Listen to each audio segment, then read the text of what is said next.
Hello friends, this is Ashish Kumar again and I welcome all of you. Exam बहुत नज़दीक है तो एक छोटा सा ज्ञान मैं आपको आज देना चाहता हूं, बट ये एक सत्य घटना पर आधारित है। ये एक रियल इंसिडेंट है जो आपके साथ शेयर करूंगा। एग्जाम आप दे रहे हैं, वो इस टाइम पर आके किसी बैटल से कम नहीं रह जाता है। मुझे पता है ये एग्जाम बहुत ही मुश्किल है, तो आपके लिए कहीं ना कहीं एक बैटल जैसा ही है।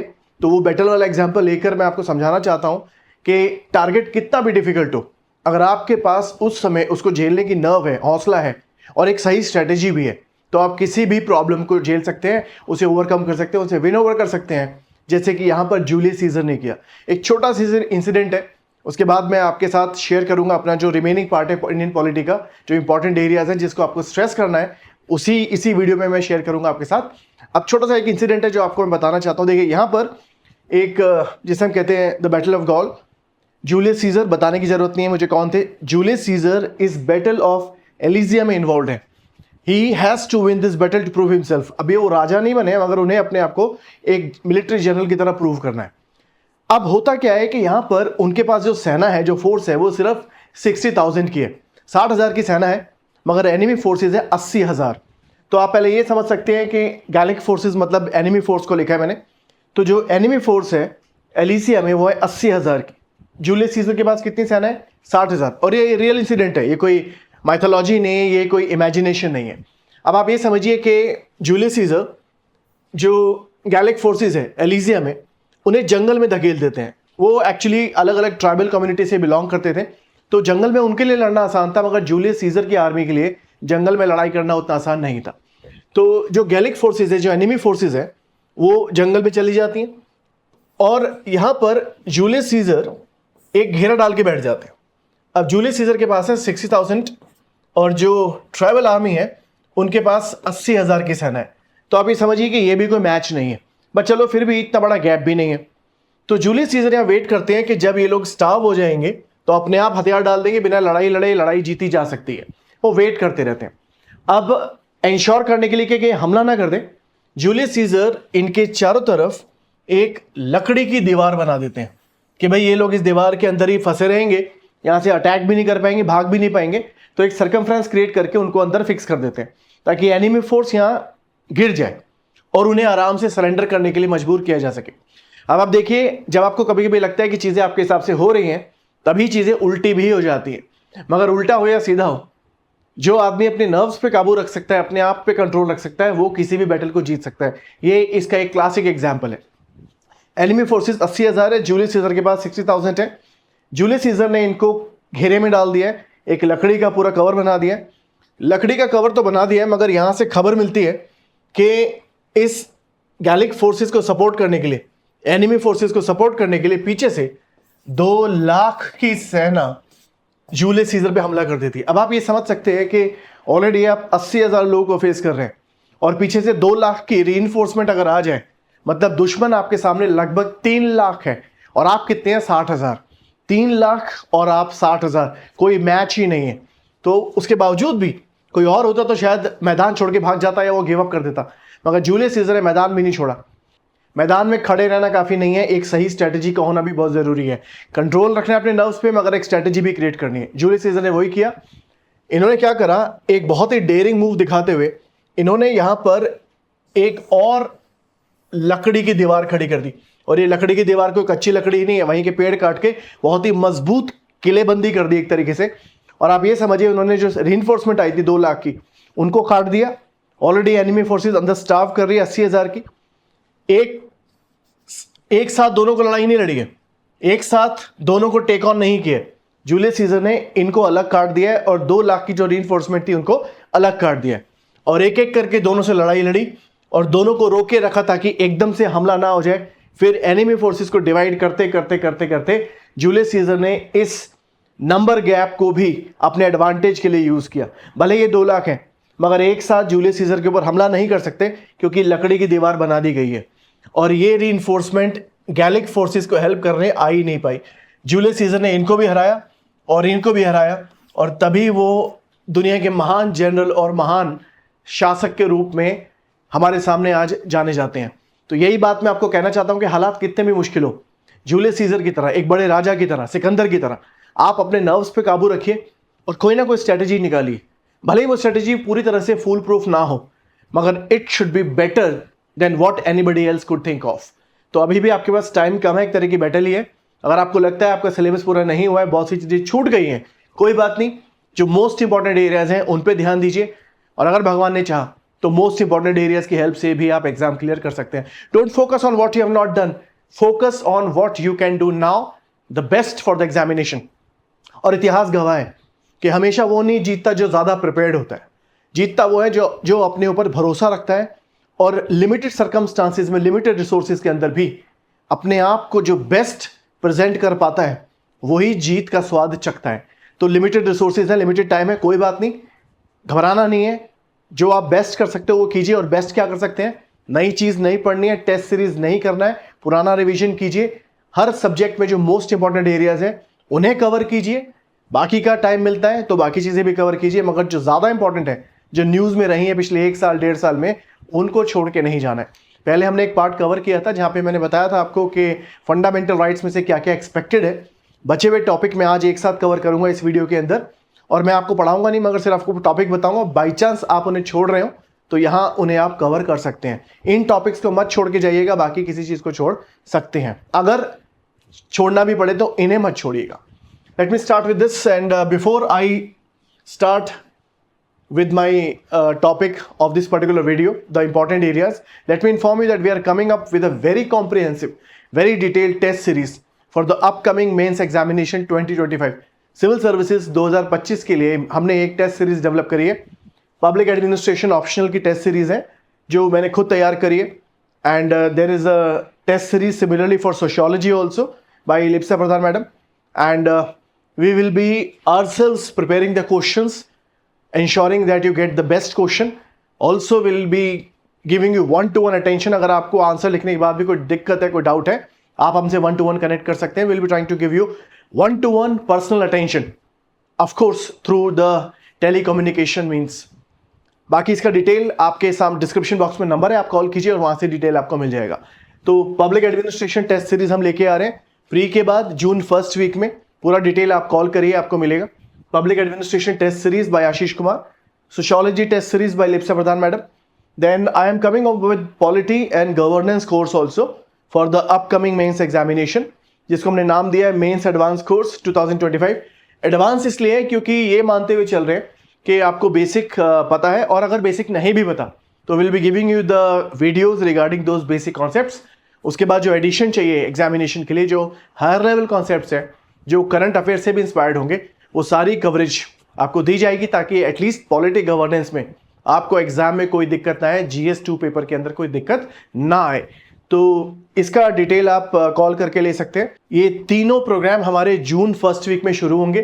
डिटेल आप कॉल कीजिए, वहां आपको मिलेगा। अब हम शुरू करते हैं आज का video, and I will be discussing all the important areas for the upcoming examination from Indian polity. देखिए, मुझे आगे दोबारा ये भी बताने की जरूरत नहीं है कि जुडिशरी कितना इंपॉर्टेंट है। जुडिशरी ऑल थ्रू न्यूज में रहा है, कंट्रोवर्सी में रहा है, तो जुडिशरी पे अगर 1 या 2 क्वेश्चन आए तो कोई हैरानी की बात है ही नहीं। मगर जुडिशरी में भी पर्टिकुलरली क्या कवर करना है मैं बता दूं आपको।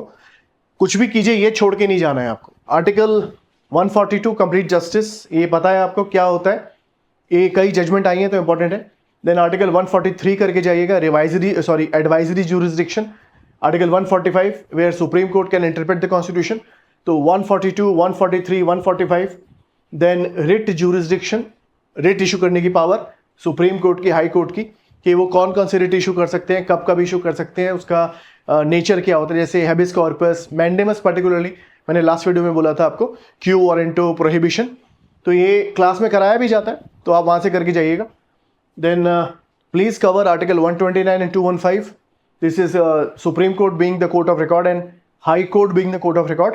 क्योंकि कंटेम्प्ट ऑफ कोर्ट बार बार न्यूज़ में रहा है तो एग्जाम में आ सकता है, कोई बहुत हैरानी की बात नहीं है। देन प्लीज आर्टिकल 127, 128 भी करके जाइएगा, जो स्पेशल जजेस होते हैं सुप्रीम कोर्ट के अंदर, जैसे एडॉक जजेस हैं, एक्टिंग जजेस हैं, या रिटायर्ड जजेस को सुप्रीम कोर्ट की मीटिंग में बुलाया जाता है, तो वो सारा डिस्कशन किसमें है, इस आर्टिकल्स में है, 127, 128। याद रखिएगा कि आर्टिकल पे यूपीएससी का बहुत ज़्यादा फोकस नहीं होता है, मगर सिर्फ ये इंडिकेट करने के लिए कि आपको पढ़ना क्या है, ये छोड़ना नहीं है। मैंने यहाँ आर्टिकल लिखे हैं, मगर कुछ आर्टिकल भी ज़रूरी है। ये सारे आर्टिकल आपको याद करके जाने, 142, 143, 145, 32, 226, 129, 215, इतने याद करने। ये आर्टिकल याद ना रहे कोई दिक्कत की बात नहीं, मगर एडहॉक जज क्या होता है, क्या रिटायर्ड जज सुप्रीम कोर्ट में दोबारा आ सकते हैं जज बन के, ये सारी चीज़ें यहाँ से पढ़नी है, क्लास में कराई जाती हैं आपको। ओरिजिनल ज्यूरिसडिक्शन सुप्रीम कोर्ट के आर्टिकल 131 में क्या होती है, पढ़ के जाना है। सुप्रीम कोर्ट हाई कोर्ट के जज का अपॉइंटमेंट कैसे होता है, रिमूवल पर्टिकुलरली इंपॉर्टेंट है, रिमूवल पर्टिकुलरली इंपॉर्टेंट है सुप्रीम कोर्ट हाई कोर्ट जज का। देन द सैलरी ऑफ जजेस, सैलरी कहाँ पर मेंशन्ड है, कौन डिसाइड करता है। Then special leave petition article 136, please cover it up.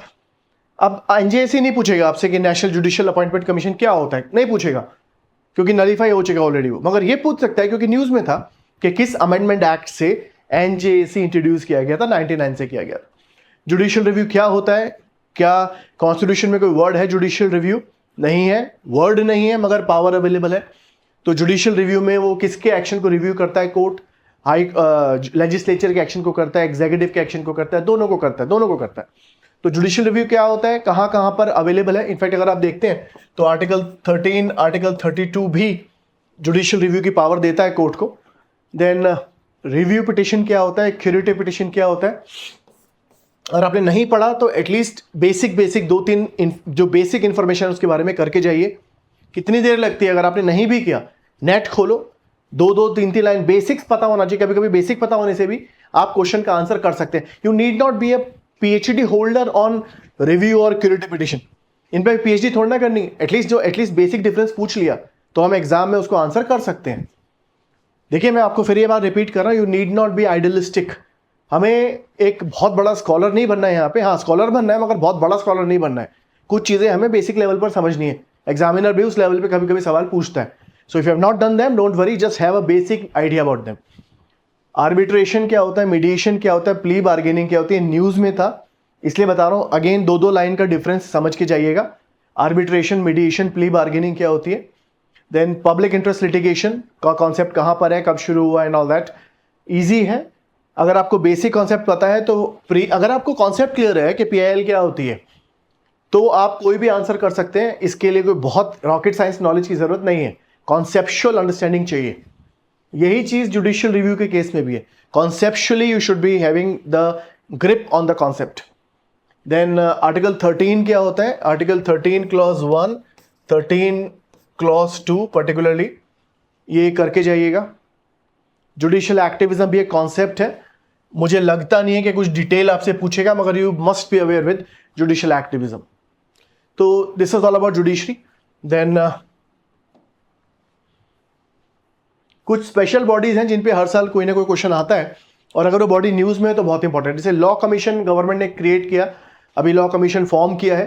तो law commission last year form किया था, तो 23rd law commission. Then law commission के सवाल आ सकता है कि लॉ कमीशन कॉन्स्टिट्यूशनल बॉडी है, स्टैट्यूटरी बॉडी है, एग्जीक्यूटिव बॉडी है, उसका चेयरमैन कौन होता है, कितना टेन्योर होता है ना, ऑल दैट।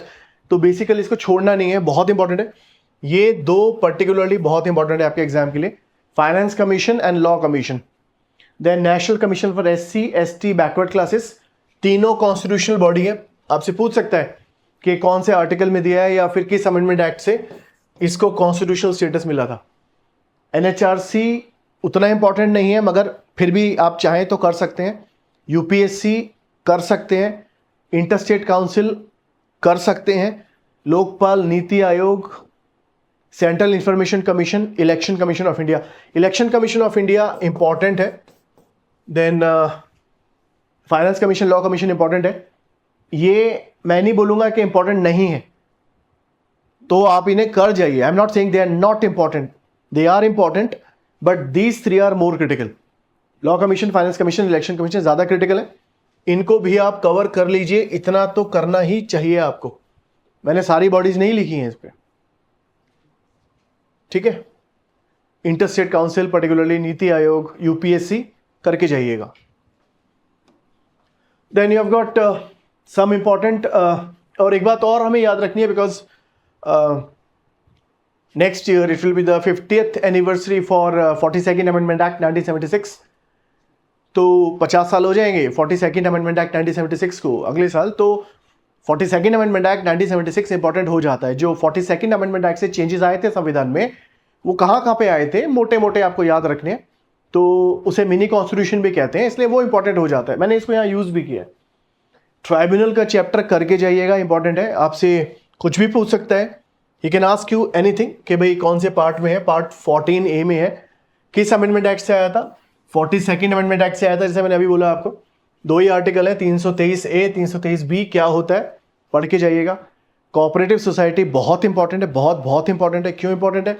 जैसे मैंने पिछले वीडियो में बोला था आपको कि 2025 has been declared as the international year of cooperatives, तो इसलिए यूनाइटेड नेशंस ने डिक्लेयर किया है, इसलिए इंपॉर्टेंट बन जाता है। पूरा एक चैप्टर है, पार्ट 9 में दिया हुआ है, ये 9B में दिया हुआ है। कब ऐड हुआ था? 97th अमेंडमेंट एक्ट से ऐड हुआ था। Please focus on them, don't leave them. Article 2 क्या है, आर्टिकल 3 क्या है, पढ़ के जाना है। अब देखिए, सिक्किम, वो पूछ सकता है आपसे कि जो स्पेशल प्रोविजन है स्टेट्स को लेके, असम, मेघालय, अरुणाचल, सिक्किम, ये कौन से पार्ट में दिया हुआ है? सिक्किम का जो स्पेशल प्रोविजन है, जैसे पहले 370 कश्मीर का हुआ करता था, ऐसे हर कुछ स्पेशल स्टेट्स है जिनके बारे में कुछ स्पेशल प्रोविजन है एडमिनिस्ट्रेशन को लेकर। तो सिक्किम के बारे में अगर पूछ लेता है आपसे कि कहां पर स्पेशल प्रोविजन दिया है, तो है आर्टिकल 371F। कब ऐड हुआ था? 36 अमेंडमेंट एक्ट 1975 से ऐड हुआ था, क्योंकि इंडिया में मर्ज हुए इसमें 50 साल हो गए, स्टेटहुड मिले 50 साल हो गए, तो 371F याद रखना है, सिक्किम से रिलेट करता है। 36 अमेंडमेंट एक्ट 1975। फिर ऑफिशियल लैंग्वेज पे पूरा एक पार्ट है इंडियन कॉन्स्टिट्यूशन में। पार्ट कौन सा है? पार्ट 17 है। ये 3 आर्टिकल इंपॉर्टेंट है, 350A 350B। आपसे पूछ सकता है, ये मदर टंग के से भी रिलेट करता है, तो आपसे पूछ सकता है कि भाई कौन से अमेंडमेंट एक्ट से ऐड हुआ था 350 और 350A and B। 7th amendment act 56 से ऐड हुआ था। हिंदी को प्रमोट करने के लिए 351 है, ये भी इंपॉर्टेंट है। हिंदी पे काफ़ी डिबेट भी रहा है, किसी भी तरह से क्वेश्चन आ सकता है, इसको करके जाना है हमने।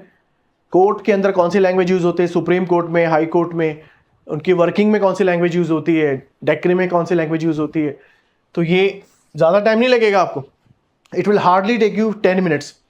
ये अगर आपने अभी तक नहीं किया, 10-10 मिनट के टॉपिक है, 10-10 मिनट्स बस। Language of the court article 348 करके जाना है। 42nd अमेंडमेंट एक्ट को मिनी कॉन्स्टिट्यूशन कहते हैं, इसमें कोई बहुत बड़ी बात भी नहीं है, मगर जहां पर भी 42nd अमेंडमेंट एक्ट से जुड़ा कोई इन्फॉर्मेशन है उसे आप हाथ में लेके जाइएगा। जैसे इमरजेंसी के जो प्रोविजन है आर्टिकल 352 356, क्या उसमें कोई चेंज लाए थे 42nd अमेंडमेंट एक्ट से? लाए थे। क्या चेंज था? जैसे कि इमरजेंसी पूरे इंडिया में नहीं, इंडिया के एक हिस्से में भी लगाई जा सकती है। अब ये 44th अमेंडमेंट एक्ट में नहीं आया था, ये 42nd अमेंडमेंट एक्ट में आया था, तो वहां जाके कंफ्यूजन ना हो, तो इसे पढ़ के जाइएगा। Then the next provision is, इसे ग्राम न्यायालय, जो जुडिशरी में मुझे बताना चाहिए था, ग्राम न्यायालय भी करके जाइएगा। क्या होता है, उसका स्टेटस क्या होता है। इमरजेंसी इंपॉर्टेंट है, क्योंकि जैसे अभी आपने देखा मणिपुर में लगी, एंड वैसे भी इमरजेंसी, अभी जैसे वॉर की सिचुएशन भी है, तो नेशनल इमरजेंसी भी लग सकती है, तो इमरजेंसी करके जाइएगा। 2 ही इंपॉर्टेंट है, फाइनेंशियल इंपॉर्टेंट नहीं है इस बार। 352 356। और कौन से चेंजेस इंट्रोड्यूस हुए थे, पहले क्या था अब क्या है, पहले इमरजेंसी कितने टाइम में अप्रूव करानी पड़ती थी, अब कितने टाइम में अप्रूव करानी पड़ती है, स्पेशल मेजॉरिटी से अप्रूव करानी है, सिंपल से करानी है, ये सब पढ़ के जाना है आपको। आई होप ये अभी तक आपने पढ़ भी लिया हो। तो क्या चेंजेस लाए थे 42nd एक्ट से, 44th एक्ट से, आर्टिकल 352 356 में। जैसे अब 352 में चेंज आया था कि कैबिनेट से अप्रूवल मिलेगी तभी नेशनल इमरजेंसी लगेगी, कैबिनेट से राइटिंग में अप्रूवल मिलेगी तभी। ये पहले नहीं था, बाद में चेंज लाया ना। सिटीजनशिप का पूरा चैप्टर इंपॉर्टेंट है, पार्ट 2 पूरा इंपॉर्टेंट है। ओसीआई पर्टिकुलरली याद रखिएगा, OCI are not citizen of India. NRI Indian citizen होते हैं, ओसीआई सिटीजन नहीं होते हैं, भले ही ओसीआई में ओवरसीज सिटीजन लगता है। डिलिमिटेशन कमीशन क्या होता है, उसका स्टेटस क्या है, स्टैट्यूटरी है, एग्जीक्यूटिव है, पढ़ के जाइएगा, बहुत इंपॉर्टेंट है। देन अगर लेजिस्लेचर की बात करूं तो स्पीकर, डेप्यूटी स्पीकर क्योंकि अभी तक पोस्ट खाली पड़ी हुई है, किसी ने ऑफिस का ऑक्यूपाई नहीं किया, इंपॉर्टेंट बनता है। Chairman Rajya Sabha, deputy chairman Rajya Sabha, chairman इसलिए इंपॉर्टेंट है क्योंकि वाइस प्रेसिडेंट साहब जो चेयरमैन राज्यसभा भी हैं, बहुत ज़्यादा न्यूज़ में भी रहे ऑल थ्रू, तो कोई बड़ी बात नहीं है, आपसे पूछ सकता है सवाल चेयरमैन राज्यसभा के ऊपर या डेप्यूटी स्पीकर लोकसभा के ऊपर, उनका रोल के बारे में, फंक्शनिंग के बारे में, पावर के बारे में। देन यू हैव गॉट, अगर किसी स्टेट में 2 लॉ मेकिंग बॉडी है, असेंबली है और काउंसिल है, तो उसमें लॉ मेकिंग का क्या प्रोसेस है, मतलब कौन कौन से बिल असेंबली में इंट्रोड्यूस होते हैं, पास होते हैं, फिर ऊपर जाते हैं काउंसिल में, फिर काउंसिल क्या एक्शन ले सकता है, ये क्लास में सब कराया जाता है। अगर आपने नहीं किया है तो थोड़ा नज़र मार लीजिएगा कि लेजिस्लेटिव काउंसिल लेजिस्लेटिव असेंबली के पास करे बिल को किस हद तक डिले कर पाती है, रोक तो पाएगी नहीं, डिले कर पाएगी, और क्या प्रोसेस होता है। ये स्टेट लेजिस्लेचर में क्लास में भी कराया गया था, legislative process in by camera legislature. ये इंपॉर्टेंट है क्योंकि अभी तमिलनाडु के केस की वजह से ये बता रहा हूँ मैं आपको। Then you have got anti defection law, हमेशा न्यूज़ में रहता है क्योंकि इंडिया में डिफेक्शन बड़ा कॉमन है। 10 शेड्यूल है, कब ऐड हुआ था करके जाइएगा, बेसिक प्रोविजन क्या होता है करके जाइएगा। अब देखिए साहब, DPSP directive principles of state policy भी इंपॉर्टेंट है। और ये देखिए, आप ये भी मत समझिएगा इतना सारा इंपॉर्टेंट है तो फिर बचा क्या, बहुत कुछ अभी भी बचा है। अगर मैं गिनाने पे आऊं तो इतना जितना बता दिया उससे कहीं ज़्यादा बचा भी हुआ है, मगर जो चीज़ें न्यूज़ में है उन्हें हम छोड़ नहीं सकते। छोड़ोगे तो फिर वो रिस्क है भाई, बिना हेलमेट के आप निकल जाओ, पुलिस वाला ना भी पकड़े, रिस्क तो है। अब यही नहीं बोलना है कि रिस्क है तो रिस्क है, तो जितना कर सकते हो उतना करके जाओ, जो छूट जाए फिर टेंशन नहीं लेने का। डीपीएसपी में 31C बहुत इंपॉर्टेंट है, 44 यूनिफॉर्म सिविल कोड है, इंपॉर्टेंट है। 39B क्या होता है, 39C क्या होता है करके जाना है। फंडामेंटल एंड डीपीएसपी के बीच में क्या रिश्ता है। एफआर बड़े होते हैं डीपीएसपी से, मगर दो डीपीएसपी 39B एंड 39C दो फंडामेंटल राइट से बड़े हैं, 14 एंड 19। 14, 19 और कौन सा आर्टिकल है जिसे हम ट्रिनिटी कहते हैं, पता होना चाहिए आपको। तीनों, मतलब हमने जो हमारे स्टूडेंट भी रहे हैं पॉलिटी के बैच के, उनको हमने एक टेस्ट सीरीज भी बना के भेजी है। अभी भी उसमें से कुछ क्वेश्चन है जो हम भेज रहे हैं रेगुलरली, आप उन्हें प्रैक्टिस कीजिएगा ध्यान से। वो क्वेश्चन बनाए जाते हैं, कुछ चीज़ें दिमाग में रख के बनाए जाते हैं। So do not ignore those questions which are being sent to you online to our students who have been the part of our the Aadhaar batch. उसके बाद आर्टिकल 45 करके जाना है। 86 अमेंडमेंट एक्ट 2002 से इसमें चेंज लाए थे। पहले 6 से 14 साल का एज ग्रुप था, अब अप टू 6 ईयर्स है, याद रखिएगा article 45। Then article 51 world peace से रिलेट करता है। आर्टिकल 50 है एग्जीक्यूटिव और जुडिशरी के बीच में गैप क्रिएट करना है पब्लिक सर्विस में। आर्टिकल 41 जरूर करके जाना है, right to work and education. आप देखो यहाँ पे क्या पूछ सकते हैं आपसे, हो सकता है आपको एक मैच करने के लिए बोले कि ये आर्टिकल है, ये डीपीएसपी है। ऐसे कम आते हैं मगर आ सकते हैं, ऐसा नहीं है कि ऐसा कभी हुआ नहीं है, पूछ सकता है आपसे। ये जोमेटो वर्कर वगैरह के ऊपर जो न्यूज़ चल रही थी, तो राइट टू वर्क कहीं ना कहीं इंपॉर्टेंट हो जाता है आर्टिकल 41। आर्टिकल 38 में किस तरह की जस्टिस की बात करिए, सोशल इकोनॉमिक पॉलिटिकल जस्टिस। 38 में डीपीएसपी कर रहे हैं हम लोग, प्रीएम्बल नहीं कर रहे। Then you have got 39A, पूछेगा आपसे कब ऐड हुआ था, 42nd अमेंडमेंट एक्ट से ऐड हुआ था, इंपॉर्टेंट है, अभी बोला था मैंने आपको, जहां भी दिखे पकड़ लो। 42nd amendment act 1976, free legal aid 39A। फिर वर्कर्स को मैनेजमेंट में पार्टिसिपेशन दो, 43A। इंपॉर्टेंट क्यों है, जैसे मैंने बोला जोमेटो एंड ऑल, मगर ज़्यादा इंपॉर्टेंट इसलिए क्योंकि ये 42nd अमेंडमेंट एक्ट से ऐड हुआ था। तो 43A क्या है, 39A क्या है, पता होना चाहिए आपको। Promotion of cooperative society, cooperative बहुत इंपॉर्टेंट है, 43B में दिया हुआ है। कब ऐड हुआ था, 97th अमेंडमेंट एक्ट 2011, पता होना चाहिए आपको ये आर्टिकल्स। ये आर्टिकल आपको याद रखने हैं जो मैं लिखा रहा हूं यहाँ पे।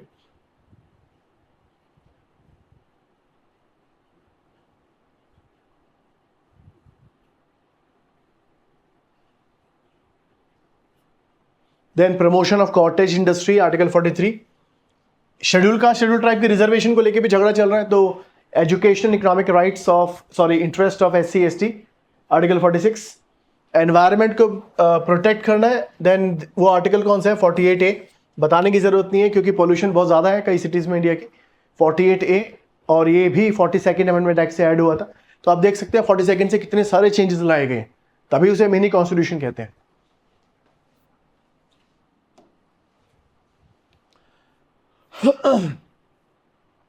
कॉन्स्टिट्यूशन, क्योंकि आप समझिए कि 26 जनवरी 1950 एनफोर्स हो गया था, पूरी तरीके से, रिपब्लिक बन गया पूरी तरीके से। तो it will be now, this is the 75th year of the enforcement. तो मेकिंग ऑफ कॉन्स्टिट्यूशन या एनफोर्समेंट ऑफ द कॉन्स्टिट्यूशन है कॉन्स्टिट्यूशन इन जनरल, क्योंकि जैसे अभी एक कॉन्स्टिट्यूशन हर बार न्यूज़ में है, कोई पार्टी कहती है संविधान खतरे में, कोई कहती है नहीं खतरे में नहीं है, इस पर झगड़ा चलता रहता है। तो कॉन्स्टिट्यूशन इंपॉर्टेंट हो जाता है इस वजह से। यहाँ पर भी इसमें क्या है, क्योंकि 26 जनवरी रिपब्लिक डे होता है। तो रिपब्लिक क्या होता है, उसका मतलब क्या है, कहाँ से कॉन्सेप्ट लिया है हमने, ये आपको पता होना चाहिए। इसका मतलब क्या है, वेयर पीपल आर सुप्रीम। गणतंत्र को कहते हैं रिपब्लिक, जनता से बड़ा वहां पर कोई नहीं है। फिर रिपब्लिक डे कब मनाते हैं, 26 जनवरी को मनाते हैं। 26 जनवरी को क्यों ही मनाते हैं, बट कुछ तो मतलब होगा, ऐसे थोड़ा ना किसी का बर्थडे था कि 26 जनवरी मनाते हैं, चलो what is the significance, you should know that.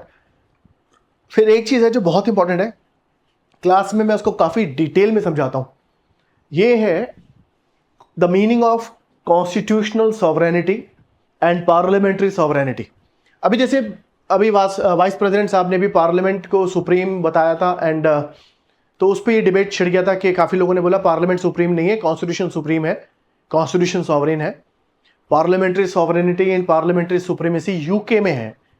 तो ये कंपैरिजन अगर आपने क्लासेस करी हैं तो मैं याद दिला रहा हूँ आपको, इंडिया, यूके, यूएस तीनों के बीच में मैंने कंपैरिजन करके दिखाया था आपको कि कॉन्स्टिट्यूशन, लेजिस्लेचर, एग्जीक्यूटिव, जुडिशरी, इन चारों का क्या स्टेटस है इन तीनों कंट्रीज में।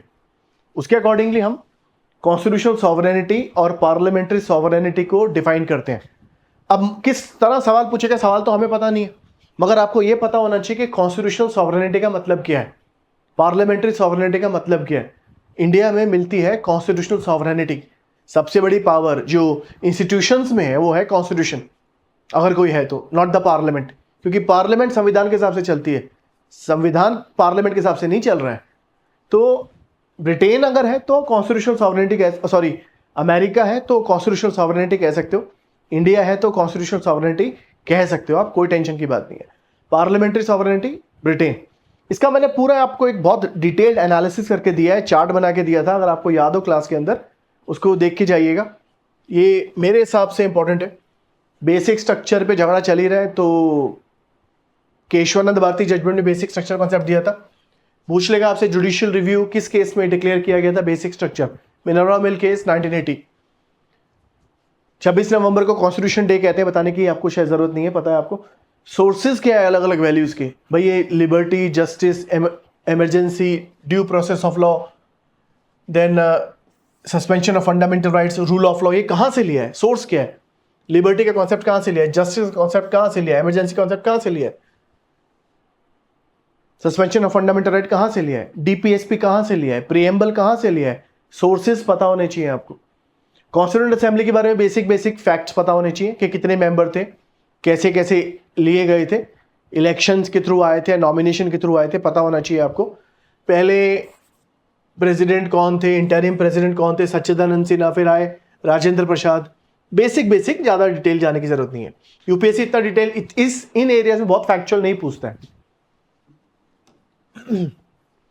फंडामेंटल ड्यूटीज, नेशनल एंथम, क्योंकि ये 42nd अमेंडमेंट एक्ट से आया था इसलिए इंपॉर्टेंट हो जाता है।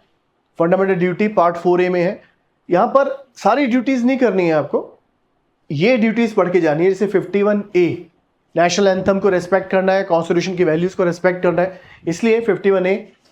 देन 51C करके जाइएगा। 51E क्या होता है, ACE। 51A क्लॉज के कब ऐड हुआ था, 86 अमेंडमेंट एक्ट 2002, स्वर्ण सिंह कमेटी के कहने पे ऐड हुआ था, मतलब उनकी रिकमेंडेशन पे ऐड किया गया था।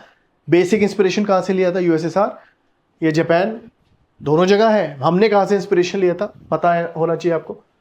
Then 51A clause G, environment तो इंपॉर्टेंट है ये। 51A क्लॉज एच, तो कम से कम इनको आप देख लीजिए कि इसमें क्या कहना चाह रहा है। 51A क्लॉज ए, CEKGH, आपको ये ना भी सीक्वेंस ना भी याद रहे, even if you don't remember the sequence doesn't matter, but आपसे पूछ सकता है कि 5 ऑप्शन दे देगा, बोलेगा इनमें से कौन सी फंडामेंटल ड्यूटी नहीं है। जैसे respecting national song is not a fundamental duty, anthem है, सॉन्ग मेंशन नहीं है बट एंथम मेंशन्ड है, फ्लैग मेंशन्ड है, कॉन्स्टिट्यूशनल वैल्यूज मेंशन्ड है। तो नजर मार के जाइएगा कि क्या लिखा है उसके अंदर। पार्ट 4A कब ऐड हुआ था, किस अमेंडमेंट एक्ट से ऐड हुआ था, मैंने बता दिया आपको। वैसे तो देखिए कोई अंत नहीं है, but then here I am just concluding this whole discussion. ये आखिरी में मैं इतना बताऊंगा आपको कि ये छोड़ के नहीं जाना है। अगर यूनियन एग्जीक्यूटिव की बात आती है तो इन आर्टिकल्स को प्लीज करके जाइएगा। आर्टिकल 72, 74, 75, फिर अगर हम स्टेट लेवल पे बात करते हैं 163, 166, 200, 201 तो बहुत इंपॉर्टेंट है, न्यूज़ में काफ़ी रहे हैं। गवर्नर की पावर देख के जाइएगा ज़रूर। देन यूनियन कैबिनेट, इसको बेशक आप नोट डाउन कीजिए। 72, 74, 75 आर्टिकल, 163, 166, 200, 201। जैसे गवर्नर के पास डिस्क्रिशनरी पावर है, पूछ सकते हैं आपसे कॉन्स्टिट्यूशन में मेंशन है, हाँ जी है। प्रेसिडेंट के पास डिस्क्रिशनरी पावर है, कॉन्स्टिट्यूशन में मेंशन है, नहीं है। संविधान में मेंशन नहीं है वर्ड, गवर्नर के केस में मेंशनड है। ये इस तरह के फाइन डिफरेंसेस पता होने चाहिए। Governor, you have to go through all the detail of governor. Governor का द टेन्योर कितना होता है, 5 साल के लिए अपॉइंट किया जा सकता है, बट कभी भी हटाया जा सकता है उनको। He holds office for what time period, in came removed, what is the process to remove him, simple. Union cabinet कहाँ मेंशनड है, आर्टिकल 352 मेंशनड है, इसलिए इट्स अ कॉन्स्टिट्यूशनल रिकॉग्निशन है, it's a constitutionally recognized body. और बाकी के जो minister हैं वो कॉन्स्टिट्यूशनल रिकॉग्नाइज नहीं है, जैसे डेप्यूटी मिनिस्टर हो गया या मिनिस्टर ऑफ स्टेट हो गए, वो है मगर कॉन्स्टिट्यूशन में रिकॉग्नाइज नहीं है। देन कैबिनेट कमिटीज क्या होती है, क्या इनको कॉन्स्टिट्यूशनल स्टेटस मिला है या फिर I mean are they mention in the constitution? No. कितनी कैबिनेट कमेटी है? 8 है फिलहाल। क्या पीएम सबके हेड होते हैं? नहीं। Is a PM head of all the committees? No. 8 में से 6 के तो अभी हेड है फिलहाल। वाइस प्रेसिडेंट करके जाइएगा, बिकॉज ऑल थ्रू कंट्रोवर्सी उनके आसपास भी रही है। प्रेसिडेंट, वाइस प्रेसिडेंट तो हमेशा करके जाना ही होता है। इनका अपॉइंटमेंट कैसे होता है, टेन्योर कितना होता है, बेसिक पावर क्या होती है। एंड जो लॉ को ये अपनी अप्रूवल देते हैं, जो बिल को ये अपनी अप्रूवल देते हैं, पर्टिकुलरली जैसे गवर्नर के केस में पढ़ा था हमने, आर्टिकल 200 और 201, ये करके जाइएगा, प्लीज करके जाइएगा, ठीक है। Attorney general as a convention वो पढ़ के जाना है, बहुत इंपॉर्टेंट मुझे लगता नहीं है, मगर छोड़ना नहीं है उसको। So this was all about the areas where we feel that questions may come. Question ना भी आए ऐसा भी हो सकता है, क्योंकि बट इस बार क्योंकि पॉलिटी इतने एरियाज डिस्प्यूट में थे, कंट्रोवर्सी में थे, you can expect many of the questions coming from polity, but let's see how it goes. UPSC is always unpredictable, and here I'm concluding this whole video. I wish good luck to all of you, and just reminding you that just be relaxed, deep breathe whenever you feel tensed. बहुत tension है, थोड़ा बाहर घूम के आओ। दिमाग को जब आप स्टिमुलस देते हो नया, दिमाग आपको आंसर देते हैं नए। तो माइंड अगर फंस गया किसी चीज़ में, बाहर जाओ, घूम के आओ थोड़ा, 10-15 मिनट, दिमाग आपको समस्या का आंसर दे देगा। And like Julius Caesar, find out the strategy even the most important situations. And if you try to find out, पहले तुम बोलो कि हाँ मैं कर सकता हूँ, हाँ कर सकता हूँ, yes we can। जब बोलोगे yes we can, तो दिमाग आपको उस समस्या को सॉल्व करने का रास्ता भी दिखाएगा। And you will be a Julius Caesar in your own context. So good luck to all of you. May God bless you. Keep doing well. Thank you very much.